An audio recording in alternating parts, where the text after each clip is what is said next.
Inaprobahan na po ng Kamara sa ikatlo at huling pagbasa ang House Bill number 11376 na naglalayong magdagdag ng 200 pesos sa arawang sahod ng mga minimum wage earners sa pribadong sektor. Sa botong 172 na pabor, walang tumutol at isa lang ang nag-abstain.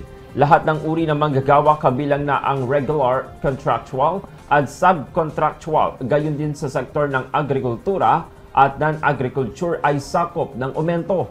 Maaaring humingi ng tulong sa Department of Labor and Employment or DOLE ang maliliit na negosyo upang makasunod, habang exempted naman ang barangay micro business enterprises.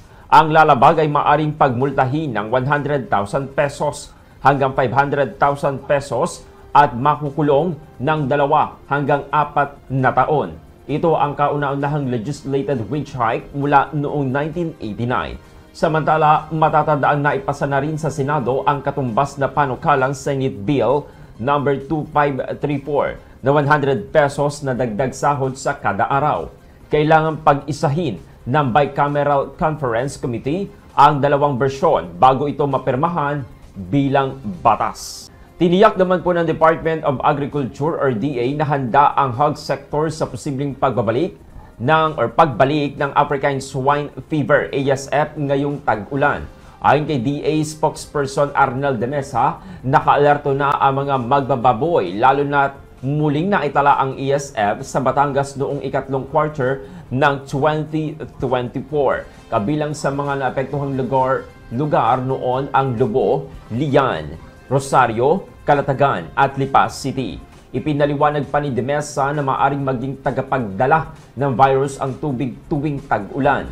Gayunpaman, nagpapatuloy na ang paggamit ng AVAC live vaccine mula po yan sa Vietnam, sa Central Luzon at Calabarzon na napatunayang epektibo laban sa ASF. Mula sa halos 600 barangay na may kaso ng ASF noong nakaraang taon, bumaba ito sa 45 barangay sa 16 na lungsod at bayan hanggang Mayo 23. May mga naidalang kaso na po ng premature campaigning para sa barangay at sangguniang kabataan elections. Ito ang kinumpirma ni COMELEC Chairman George Erwin Garcia. Paliwanag ni Garcia sa BSKE, otomatikong itinuturing na opisyal na kandidato ang maghahain ng COC mula Oktubre 1 hanggang 7. Binigyan din naman ng COMELEC na bawal pa ang pangangampanya bago ang itinakdang campaign period sa Nobyembre 20 hanggang 29. Babala nila, kakasuhan ang sinumang lalabag. Gaganapin ang halalan sa Disyembre 1. Gaganapin naman ang registration sa buong bansa mula Hulyo 1 hanggang 11. Naitala naman po ng PBOX ang 2 volcanic earthquakes sa Bulkan Taal sa Batangas sa nakalipas na 24 oras at ayon po yan sa latest monitoring ng ahensya ngayong Huwebes. Umabot po sa 356 na tonelada kada araw ang binubugang sulfur dioxide o asupre ng bulkan. Kasabay nito, nakitaan din ang upwelling o pag-angat ng mainit na volcanic fluids sa lawa ng bunganga, senyalis ng patuloy na aktibidad sa ilalim ng bulkan. Namataan din ang mahinang pulong o usok na umaabot naman sa 750 metro ang taas at napadpad ng hangin patungong Hilagang Silangan. Sa kabila ng mga obserbasyong ito, nananatili naman sa alert level 1 ang status ng Taal Volcano. Ibig sabihin nito, mayroong mababang antas ng volcanic unrest at wala pang agarang banta ng pagsabog.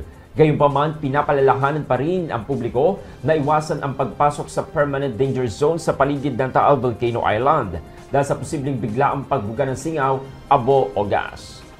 Nanawagan naman si Senator Loren Legarda na ideklarang National Public Health Emergency ang patuloy na pagtaas ng HIV cases sa bansa. Kasunod ng 500% na pagtaas ng kaso sa kabataang edad 15 hanggang 25 ngayong unang quarter ng taon. Batay sa pinakahuling ulat ng DOH, 5,101 na bagong kaso ang naitala mula Enero hanggang Marso.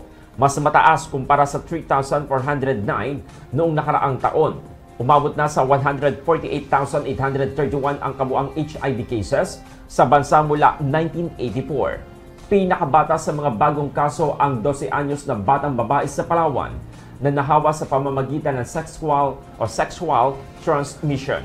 Ayon kay Legarda, malinaw na ito ay isang malalim na krisis sa kalusugan at lipunan. at nananawagan siya ng mas malawak na testing education at suporta sa mga pasyente.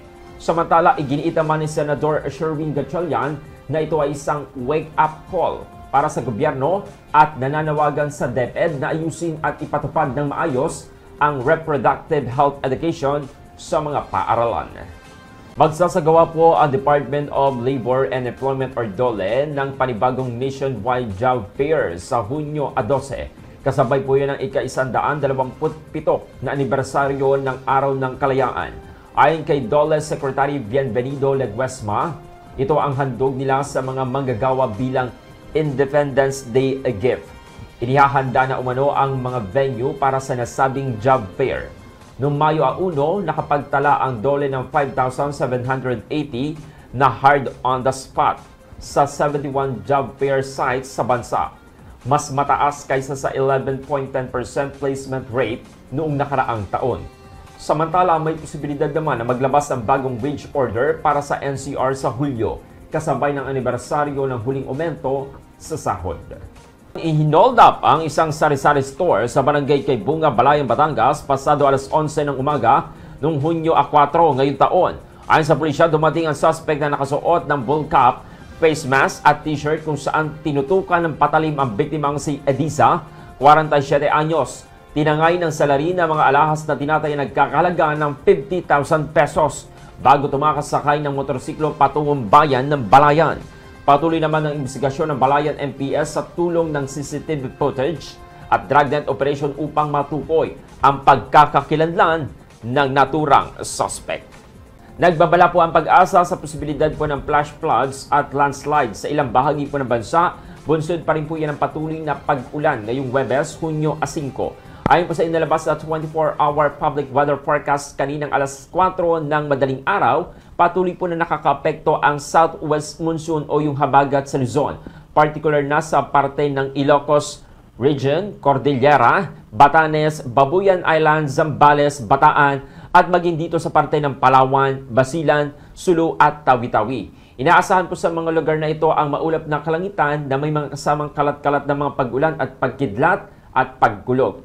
Sa Eastern Samar, Leyte, Southern Leyte, Dinagat Islands at Surigao del Norte, ang mga pag-ulan po ay dulot pa rin po yan ng trough ng isang low pressure area o LPA sa labas ng Philippine Area of Responsibility.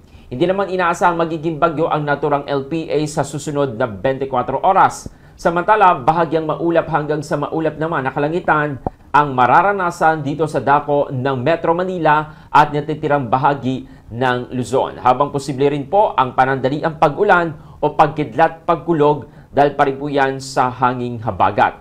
Sa Visayas at Mindanao, asahan po ang katulad na lagay ng panahon na dulot naman ng mga localized thunderstorm. Pinapayuhan po ang publiko na mag-ingat sa posibleng pagbaha at pagguho ng lupa, lalo na sa mga lugar na may matinding pag-ulan.